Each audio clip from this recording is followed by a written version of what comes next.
ஆண்டவரை எப்பெல்லாம் தேடுறோமோ அப்பொழுது விடுதலை கொடுக்கும் ஆண்டவர், வாழ்வு கொடுக்கும் ஆண்டவர். என்னுடைய ஒய்ஃபுடைய தங்கை இங்கே வந்திருப்பாங்க, சாட்சி சொல்லியிருப்பாங்க. Jhansi cancer patient, மரணப்படுக்கை.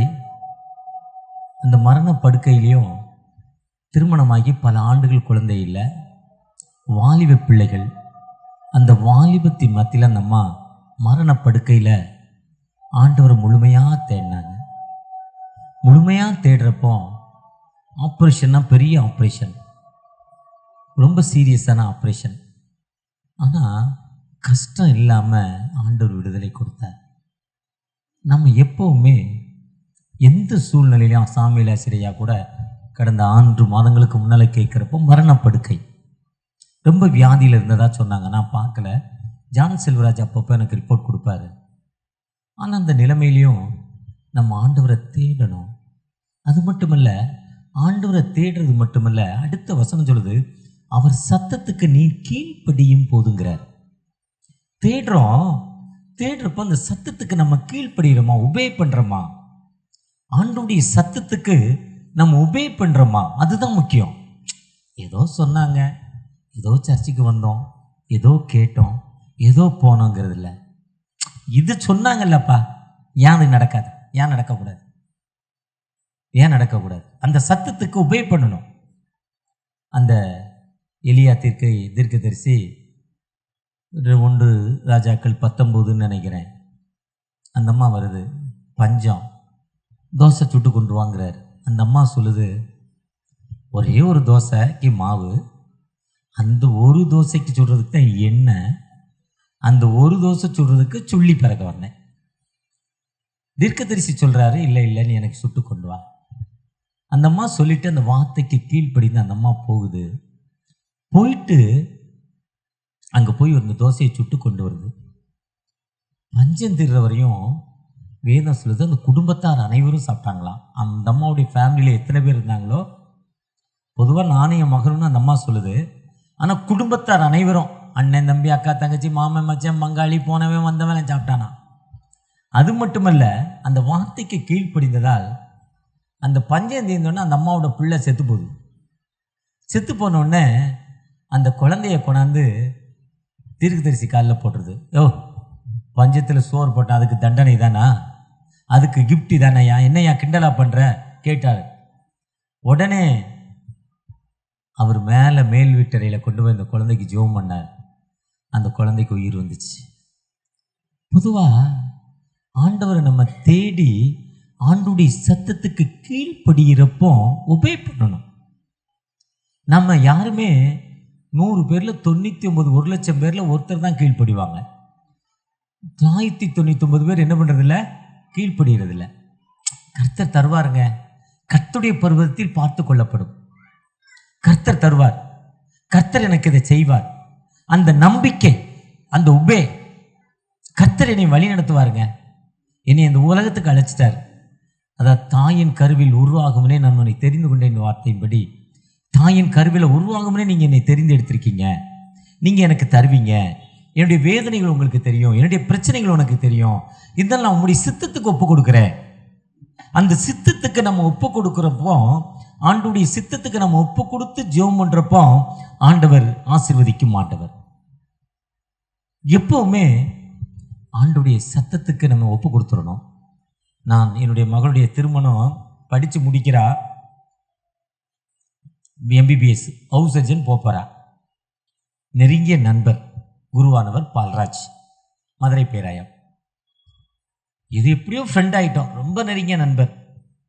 அவரும் தினம் 1 மணி நேரம், நானும் ரொம்ப லேட்டஸ்ட் டெக்னிக்கல், ரொம்ப க்ளோஸ் நண்பர் ஆகிட்டார்.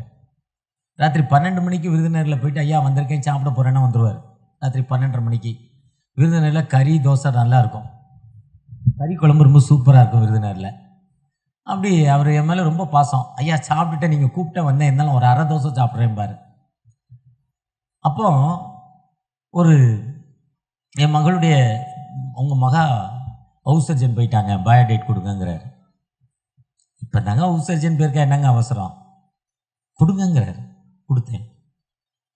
அது அங்கே ஒரு பணக்கார ஹாஸ்பிட்டல் வச்சுருக்காங்க, மதுரை மாவட்டத்திலே பெரிய ஆள், அவங்கள்ட்ட கொண்டே கொடுக்குறாரு. அவங்க தூக்கி போட்டாங்க.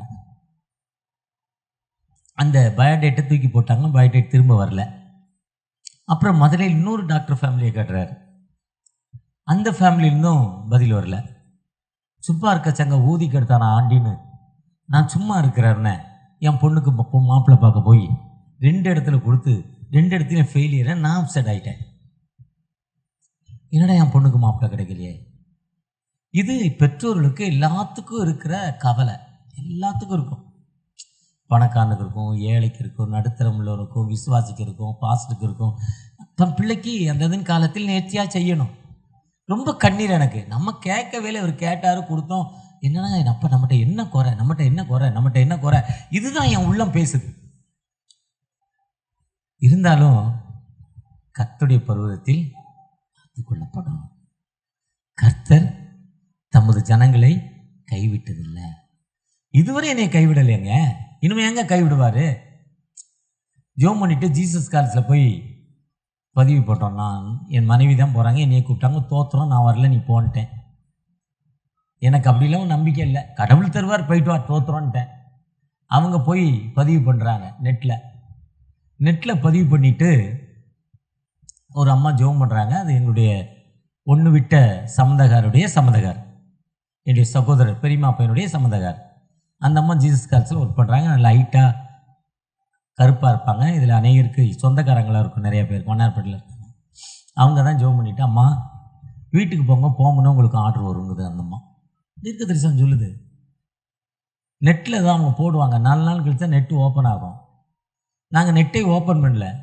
இதேமாரி மாலை நேரத்தில் மீட்டிங்கை முடித்து என் காரில் வீட்டுக்கு போய்கிட்டு இருக்கப்போ என்னுடைய செல்லை மிஸ்கால் பார்க்குறேன்.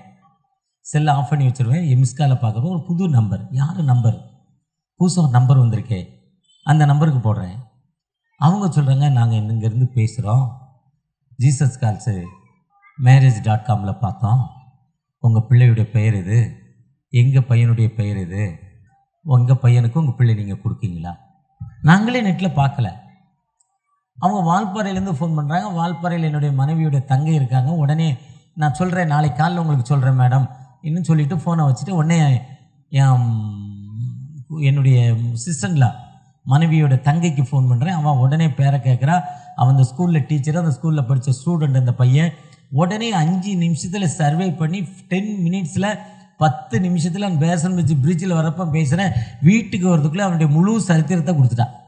10 நிமிஷத்தில் யார் என்ன எப்படின்னு. அப்போ நம்ம கர்த்தரை நோக்கி பார்க்குறப்போ அவர் என்ன பண்ணுறதில்ல, நம்ம ஒரு காலம் கைவிடுறதில்ல. அந்த வார்த்தைக்கு கீழ்ப்படியணும். ஏன்னா அந்த 3வது வசனம் சொல்கிறாரு, நீ செவி கொடுக்குறப்போ டூ நாட் ஷேக். அவர் உன்னை அழிக்க மாட்டார். டூ நாட் ஷேக்குங்கிறார். உன்னை அழிக்க மாட்டார். நீ கர்த்தரை தேடு. நீ கர்த்தரை தேடுறப்போ ஆண்டவர் நம்மை ஒரு கைவிட மாட்டான்னு சொல்லி தேவனாய கர்த்தர் இரக்கமுள்ள தேவனாய் இருக்கிறபடியால் மெர்சிஃபுல் ஆடுங்கிறார். அவர் யாரு? இரக்கமுள்ள ஆண்டவர். அந்த பதில் எப்படி சொல்றாரு பாருங்க. அந்த மோசே மக்களோடு பேசுகிறாங்க. மோசே தீர்க்கதரிசி ஐயா பேசுறாங்க, நீ அப்படி தேடிட்டு அந்த வார்த்தைக்கு கீழ்ப்படி உபே பண்ணு. நீ உபே பண்ணிட்டு உபே பண்ணா அவர் மெர்சிஃபுல் ஆண்டவர். அவர் உன்னை அழிக்க மாட்டார். டு நாட் ஷேக்குன்னு இங்கிலீஷில் பைபிள் சொல்லுது. உன்னை கைவிட மாட்டார். உன் பிதாக்களுக்கு ஆணையிட்ட கொடுத்த உடன்படிக்கை டு நாட் ஃபர்கெட், மறக்கவும் மாட்டார். தாயின் கருவில் உன்னை உருவாகும் முன்னே தெரிந்து கொண்ட ஆண்டவர், நம்மை ஒரு காலம் கைவிடாத ஆண்டவர். அந்த ஆண்டவர் நம்மோடு கடந்து வந்திருக்கிறார். அந்த ஆண்டவர் ஒரு காலம் நம்மை கைவிடுறதில்லை. ஒருவேளை இந்த மாலை நேரத்தில், இந்த மாதத்துடைய முதல் நாளில், தகப்பனே நாங்கள் உண்மை தேடி வந்திருக்கிறோம்பா, உம்முடைய வார்த்தையை கேட்டிருக்கோம்பா, உம்முடைய சரீரத்தை பெற்றுக்கொள்ளப் போகிறோம், ஒரு விசை கூட எங்களை ஆசீர்வதிங்க என்று அவரை நோக்கி பார்ப்போம். ஆராய்ந்து அறிந்திருக்கின்றே, சுற்றி சுற்றி சூழ்ந்திருக்கின்றே, ஆராய்ந்து அறிந்திருக்கின்றே, சுற்றி சுற்றி சூழ்ந்திருக்கின்றே, நான் அமர்வது எழுவதும் நன்றாய் நீர் அறிந்திருக்கின்றீர். நான் அமர்வதும் நான் எழுவதும் நன்றாய் நீர் அறிந்திருக்கின்றீர். என்னை காண்பவரே, தினம் காப்பவரே, என்னை காண்பவரே, என்னை காப்பவரே. ஆம் தகப்பனே, இந்த நாளில் நீர் எங்களோடு பேசியிருக்கீங்கப்பா. ஒரு விசை கூட தகப்பனே, உபாகமம் 29:30 படி தகப்பனே, உம்மை தேடுறோம்ப்பா, உம்முடைய வார்த்தைக்கு கீழ்ப்படுகிறோம். கீழ்ப்படுகிறப்ப நீர் எங்களை அழிக்கலை, நான் உன்னை மறக்கலைன்னு சொல்லியிருக்கீங்க. அந்த வார்த்தையின்படி இந்த 2வது மாதத்தில் தகப்பனே, எனக்கு இருக்கிற பிரச்சனை நான் உங்கள்கிட்ட சொல்லியிருக்கேன்ப்பா, நீங்கள் கேட்டிருக்கீங்கப்பா. என் வீடு கட்டப்பட முடியாத நிலைமையில், என் குடும்பத்தில் ஒரு அமைதியற்ற சூழ்நிலையில், என் மகனுக்கு நல்ல மணப்பெண் கிடைக்கலைங்கிற ஒரு கஷ்டத்தின் மத்தியில் எனக்கு இப்படிப்பட்ட கஷ்டங்கள் இருக்குப்பா. அதை நான் உங்கள்கிட்ட சொல்லியிருக்கேன், மனுஷன்ட சொல்லலை. நீங்கள் கேட்டிருக்கீங்க. நிச்சயமாக இந்த மாதத்தில் அதை நிறைவேற்றிங்க நம்பிக்கையோடு உடைய பாதத்தில் இருக்கிறோம். நீங்கள் வாங்கப்பா, உங்களுடைய பிரச்சனை எங்களோடு வரட்டும். உங்களை ஆசீர்வதிங்க தகப்பனே, எங்களை ஆசீர்வதிங்க என்று ஆசீர்வதிங்கப்பா, வழி நடத்துங்க. ஆமேன், ஆமேன். அறுவடை மிகுதி